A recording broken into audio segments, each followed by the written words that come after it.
প্রিয় দর্শক বন্ধুরা, আপনারা যে আমটা দেখছেন এটা হচ্ছে হনি ডিউ ম্যাঙ্গো। তো এইখানে আমার অনেক ধরনের জাতের আম গাছ আছে।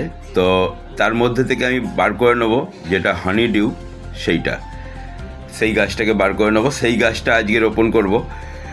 এইটা আজকে 19 তারিখ আমি রেকর্ডিং করছি এই ভিডিওটা।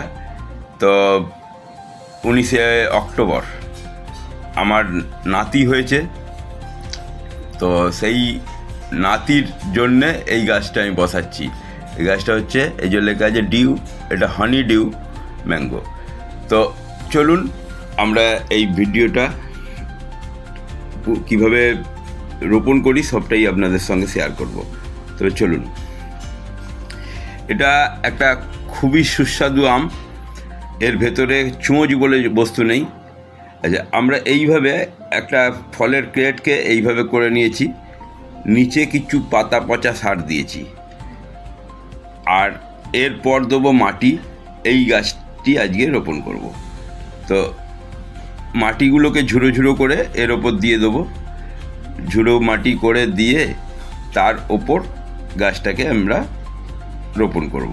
তো চলুন গাছটা রোপণ করি। আর এই আমটা খুবই সুস্বাদু, একদম মধুর মতো মিষ্টি।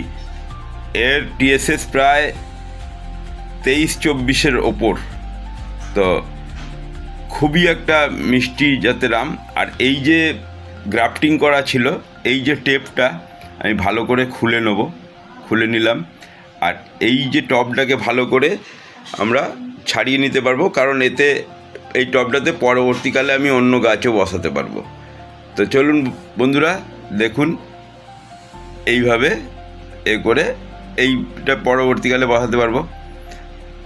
তো যদি আমার ভিডিওটা ভালো লাগে আপনারা একটা লাইক করবেন, আর চ্যানেলটাকে অবশ্যই সাবস্ক্রাইব করবেন, আমার পাশে থাকবেন। তো চলুন বন্ধুরা, এইরকমভাবে এই টালি কাটা নিচে দিয়ে দেবো, যাতে জল যেটা পড়বে সেটা বেরিয়ে যায়।